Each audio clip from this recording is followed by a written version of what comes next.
Após 389 anos de monarquia, o Brasil celebra neste 15 de novembro 130 anos de república. O país ainda busca seu caminho para se tornar uma nação mais justa. Durante uma aula de história, alunos tiveram a oportunidade de adquirir mais conhecimentos sobre o assunto. Este grupo de estudantes do ensino médio no Instituto Federal do Norte de Minas, campus Januária, participou de uma aula onde o tema central foi o golpe de Estado político-militar, ocorrido em 15 de novembro de 1889. O professor de História, Leandro de Aquino, foi quem transmitiu a informação. Um momento de refletir, um momento de celebrar, né, esses 130 anos da proclamação da República, em que a gente tem um novo regime de governo no Estado brasileiro, né, a partir de 1889. O Brasil deixa de ser uma monarquia, passa a ser uma república, ou seja, agora não temos mais um rei, né, os representantes políticos dentro da sociedade são eleitos pelo povo. E é um marco, né, na nossa história, porque é a partir da República que você tem a possibilidade, cada vez mais, desse povo, dessa coisa pública, desse Estado, de fato, ser um reflexo do desejo da sociedade. Mas também houve perguntas e respostas.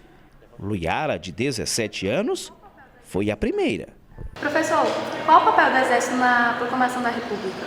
O Exército tem um papel crucial na proclamação. A gente não pode esquecer que os dois primeiros presidentes da República foram militares, né? O Marechal Deodoro e o Marechal Floriano Peixoto.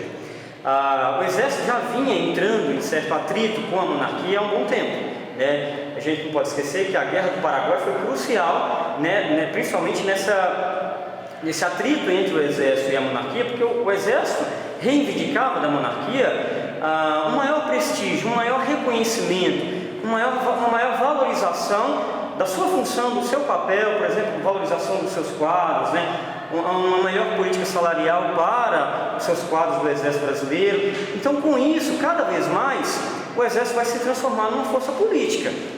A aula foi ganhando interação e Rickson tirou uma dúvida. Professor, qual a influência e o papel do fim da escravidão para a proclamação da República do Brasil? A questão da escravidão também é um elemento crucial para se entender a queda da monarquia. A escravidão acaba em 88, 13 de maio de 88. A República é proclamada em 15 de novembro de 89. Então não é coincidência, né, a escravidão acabar em um ano, a República ser proclamada em outro. A monarquia, durante, né, todo o seu tempo, foi um dos principais sustentáculos da escravidão. Boa parte dessa elite agrícola no Brasil, né, que ainda tinha mão de obra escrava no Brasil no final do século XIX, vai se sentir muito prejudicada pelo fim da escravidão e vai cobrar da monarquia brasileira, do governo Dom Pedro II, até mesmo uma indenização pelo fim da escravidão para os proprietários de escravos. Como essa indenização não é paga, boa parte dessa classe de latifundiários passa a apoiar o governo republicano. Então a Lei Áurea ela tem um peso forte também na queda da monarquia. A aula foi ficando participativa e o professor Leandro respondeu também para Sanclinger de Araújo. Professor, de fato, o que vem a ser o ideal republicano? O ideal republicano, ele parte de princípios, por exemplo, da impessoalidade, da imparcialidade, da probidade na administração, né, por servir ao bem comum. Então, por isso que a República não pode ser vista como algo ali pronto e acabado. Ele é algo que está sempre em construção e cada vez mais o regime republicano ele vai sendo aperfeiçoado, justamente com esses valores que eu falei para você, né, que tendem, né, a casar perfeitamente com esse ideal de democracia, né? Porque quando a República ela é adotada com esses valores, a democracia ela fica muito mais fácil de acontecer, né? Os valores democráticos se encaixam perfeitamente com esses valores republicanos, desde que eles sejam bem praticados. E quem participou conseguiu adquirir mais conhecimento.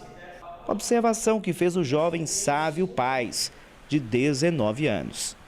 Podemos tirar de lição que não há dúvida da importância desse momento da nossa história, pois, como vemos, trata da construção de um país em que vivemos E apesar das grandes conturbações pelo que foi passado durante esse processo, a gente não pode deixar para trás e esquecer. A gente deve olhar esse passado, aprender sobre ele para construir um futuro melhor para todos.